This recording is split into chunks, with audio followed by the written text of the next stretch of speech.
Ahojte, vítajte pri dnešnom videu, ktoré bude takým rýchlym návodom na to, ako si správne vybrať a nakresliť linku. Takže pokiaľ ste s linkou doteraz bojovali, tak určite pozerajte ďalej.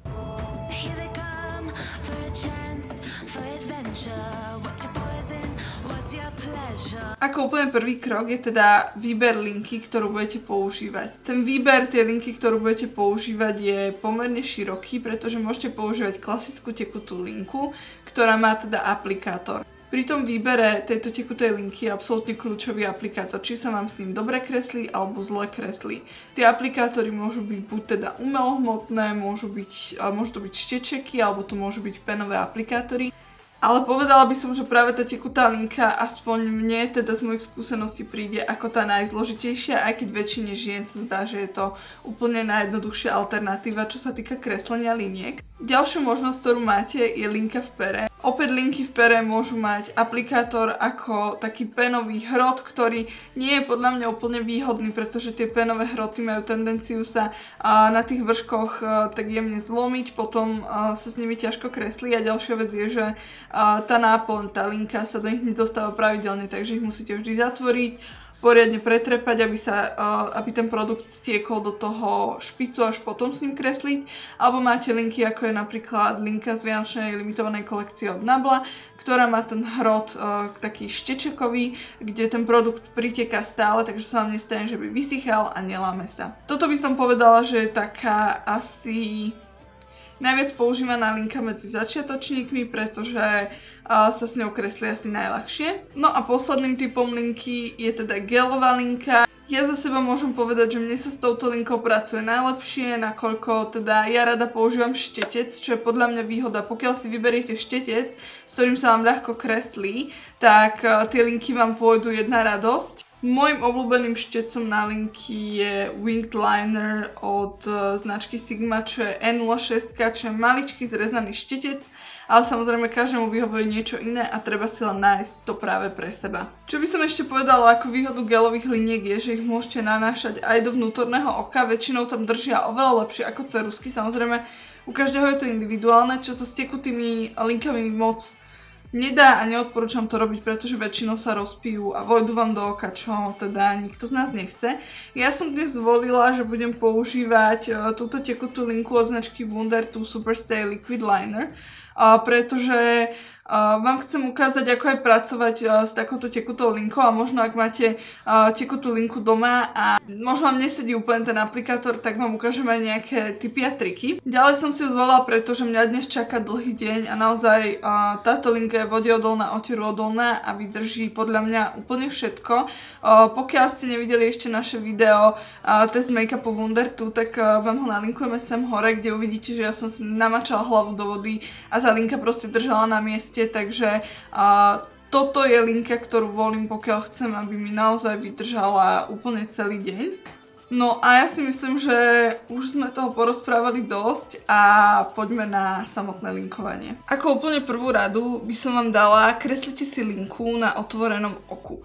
Pokiaľ si linku kreslíte na otvorenom oku, tak pekne vidíte, kam s tým štičekom alebo s tým aplikátorom idete a nestane sa vám, že by ste tú linku ťahali niekam, kde to už nevyzerá úplne dobre. Odporúčam preto, pokiaľ linku kreslíte, dať si zrkadlo niekde na úroveň, ktorá je trošku nižšie, a nie je úplne napriamo proti vám.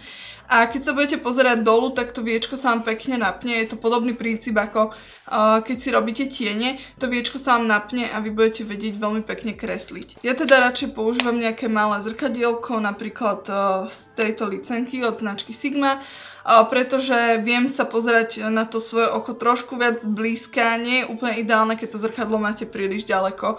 Potom sa musíte nahýňať, robíte to tak, že to poriadne vlastne nevidíte a vtedy sa stáva naozaj najviac chýb. Ako ďalší tip by som povedala, že pokiaľ používate takúto tekutú linku, tak predtým ako idete kresliť, si nezabudnite ten šteček trošku obtrieť o hrdlo tej malej nádobky. Nakoľko teda pri linkách takéhoto tekutého typu sa stáva, že sa naberie príliš veľa produktu na ten šteček a potom to položíte na oko a máte problém s tým, že jednoducho sa vám tam spraví machula a to nie je úplne ideálne. Ja vždy kreslím bokom aplikátora, nikdy nie špicom, pretože pokiaľ máte trošku mäkší aplikátor, tak sa vám môže veľmi ľahko stať, že si tam spravíte šmuhu, pretože ním neviete poriadne zatlačiť a okrem toho ja sa priznám, že ja keď kreslím takto spriamo, ja poriadne nič nevidím, takže ja úplne najradšej kreslím bokom aplikátora a je mi to jednoduchšie, pretože ten aplikátor ako je dlhý, tak rýchlejšie nakreslím tú čiaru, takže vždy začínam čiarou, ktorá bude kopírovať líniu rias.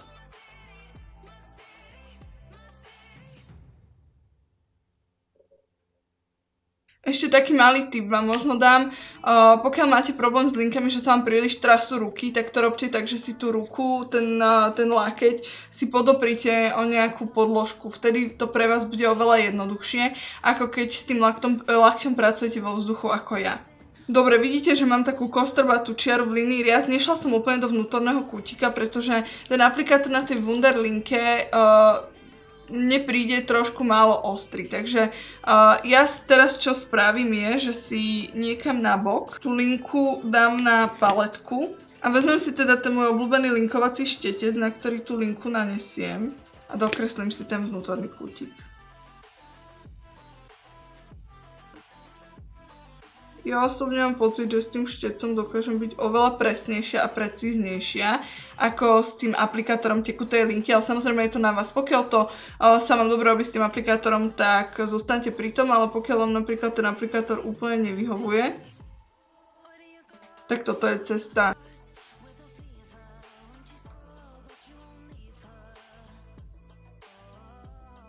Čo by som tak ešte povedala, na čo určite nezabúdate je, že pokiaľ máte viečko, také, že keď otvoríte oko, pozriete sa pred seba a tá línia rias sa vám dotýka vlastne tejto časti oka, tak sa chvíľku pozeráte dolu, kým vám tá linka neuschne. Ďalší taký možno hack, ktorý pre niektorých funguje, priznám sa, že pre mňa príliš nefungoval, ale čo sa týka tohto, je to veľmi individuálne, je, že si skúste nakresliť malé bodečky v línii rias, ktoré potom budete spájať. Pre niekoho z vás je možno jednoduchšie spájať bod s bodom, ako kresliť nejakú plynulú čiaru. Poďme teda na samotný chvostík. Ja budem opäť používať štetec, pretože som s ním presnejšie, ako som vravela. A ideme ťahať ten chvostík. A tu veľa ľudí sa stretáva s problémom, že nevie, kade ťahať ten chvostík a tak ďalej a tak ďalej. Ja teda vždy odporúčam ťahať chvostík, buď teda ako predĺženie spodnej linky, teda alebo spodnej línie rias, alebo potom ku koncu obočia. Preto vždy ja si robím linku, keď mám obočie hotové, pretože vtedy presne viem, kade mám ťahať. Ja mám to obočie svoje kratšie, takže ja si ho vždy dokreslím a potom presne viem, kade tú linku mám potiahnuť. Všeobecne by som ale povedala, pokiaľ tú linku ťaháte viac rovno, tak to oko si opticky predĺžujete smerom von. Pokiaľ tú linku ťaháte viac teda pod sklonom smerom hore, tak to oko si opticky zdvíhate. To, akú dĺžku chvostíka zvolíte, je na vás. Ja sa priznám, že mne moc linky nesvedčia. Aj napriek tomu, že o nich dnes robím video, ale teda mne príliš nesvedčia, takže ja si spravím taký kratší chvostík, ale tá dĺžka toho chvostíka je už len a len na vás. Ja vždy, keď ťahám chvostík, tak si to zrkadielko dám takto napriamo pred seba a pozerám sa pred seba a potiahnem si tú líniu. Vtedy najlepšie vidím, ako bude tá linka vyzerať na mojom otvorenom oku, pretože to, že na zatvorenom oku linka vyzerá dobre, je super, ale keď otvoríte oči, vtedy musí hlavne linka vyzerať dobre. Takže preto odporúčam vždy kresliť si linku pri otvorených očiach.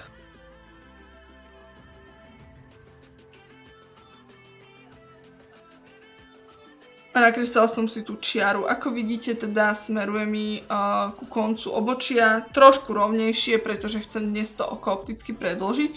No a posledným krokom už je len teda potiahnuť ten chvostík smerom do stredu oka a upraviť hrúbku linky.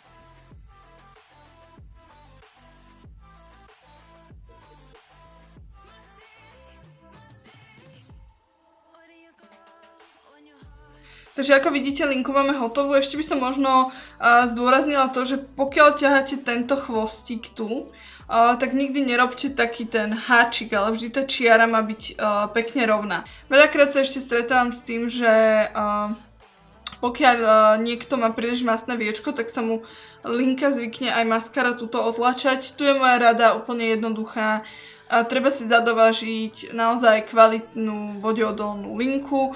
Ja preto dnes robím s touto Wundertu, pretože viem, že môžem ísť skočiť do vody, môžem ísť cvičiť, môžem robiť čokoľvek. Tá linka zostane takto nepohnutá, až vlastne kým ju neodličím.